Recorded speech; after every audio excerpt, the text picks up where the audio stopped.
So like warships in the Black Sea? Yeah. I mean, then you really are talking about World War III, aren't you? Aren't we in it right now? Once the every single country suffers from what is happening in Ukraine. We see right now that it wouldn't stop tomorrow. So what are we doing as democratic world? Are we letting Putin have his way? And then how good are we and our principles? Are we letting people die of hunger because we don't want to provoke Putin? Or are we gathering all our forces and make sure that we oppose him? Well, Kira Rudik is a Ukrainian MP and leader of the Voice Party, and she joins me in the studio now. Kira, welcome to the UK. Welcome to the studio. You've been talking to MPs on the Defence Select Committee this afternoon, I understand. Tell me what kind of reception you got and what they told you. Hello, thank you so much for having me. It's a pleasure to be here indeed. So we have a meeting on Monday with the Defense Committee. However, I have already had some of the discussions today. There are 3 particular points that need to happen soon. And the first is giving to Ukraine the missile systems. They are right now held by 2 countries, the United States and United Kingdom. And I believe Great Britain can have a lead in that because we do really need them quickly. Every single day, we are losing territories because we don't have this amount of weapons. We need a wide range of weapons and we need them soon.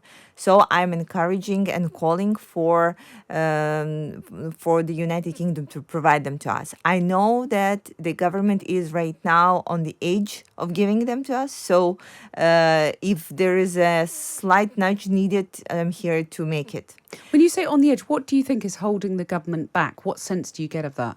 Everybody is still, after 3 months of war, afraid, we should not be provoking Putin. Well, it hurts me a lot personally because, like we have seen, that there is nothing the world can do to provoke or not provoke Putin. He will be going according to his plan. He will be always doing whatever he thinks necessary. And we as countries, democratic countries, need to do what's necessary to protect us. Look at Sweden, look in Finland.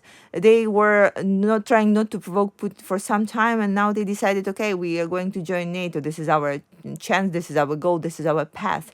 So we need to think this same way as well. And the Great Britain, that is a great friend of Ukraine and great friend of democracy and democratic country and what we are standing for, also needs to think of what we can do to win.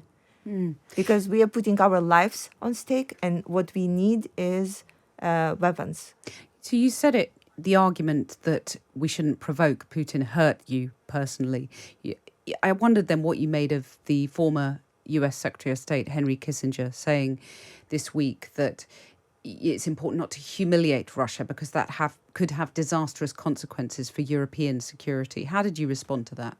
Well, there is something that could have humiliating results to the European securities. Budapest Memorandum. We signed it in 1994, where we, as Ukraine, gave up our 3rd largest nuclear arsenal for the promises of US, UK, and Russia of security guarantees. So if we are talking about, it's important not to humiliate something, let's start with that. Let's start with executing on the memorandum, because there were promises that were made, they were signed. And now when there are discussions of we shouldn't humiliate this and that, my biggest point is, okay, well, if you're taking it this way, then we would like to remind you that you promised us to protect us, and where is that going on right now? I suppose what terrifies people is the prospect of a lengthy war and also the prospect of provoking Putin into some kind of nuclear confrontation. You know, what I was asking when I was in Davos, and I'm just back from the World Economic Conference, everybody is afraid of everything. We are all afraid to die, but we are in war right now. So what's the plan? What's the strategy that the Western countries have? What's the strategy that we as democratic world have? And, there is not much right now. There is you Ukrainians, please continue fighting. We will be supporting you. So we are going with that. This is the best strategy that we have right now. Us fighting and the world supporting. So I'm just asking to keep your part of the bargain, because we are keeping ours. We are fighting. Do you feel in a way the world is starting to move on. You know, it's months into the crisis. Do you feel there's a sense that you're being kind of abandoned to your fate? We are not abandoned, but of course, every single day is just a complicated time for us to stand still, for us to stay on our borders, because people get something new going on in their lives, countries get new political ideas, etc., etc. It's normal. But what I want for the world to understand that the war in Ukraine is not a new normal. And we need right now to make this final push, get all the forces together so we can push them back. So that was the first point that we were discussing, but there were the second and third. Yes, which we digress from. So do go back to that, yeah. Yeah. So the second point is visas for Ukrainians. I think they need to be waived. I think when mostly all the other countries have done that, the United Kingdom just needs to follow through. Guys, you're our friends. How is it possible that we still need visas to get in here? There is not too many refugees are standing on the line, but it will be only humane to make it easier for them. So I think the government has been really steadfast that they're not going to do that. Do you sense any movement from your conversations this afternoon? Yes, they say that we have presented the good arguments, saying that, well, first of all, we have the no visas with the European Union. We right now, even the United States have eased up it on us very much.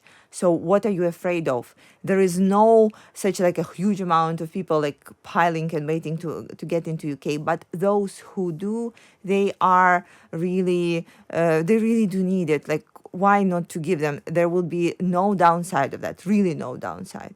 And well, the third point, which is very important, the ports. So we right now are facing huge world humanitarian food shortage catastrophe. And in Davos, in World Economic Forum, it was very clear that Ukraine is the center of attention, but the results of the war and the results of famine, actually, in many countries in Africa, in Asia, it needs to be tackled right now. And the only way to do it is to unblock Ukrainian ports.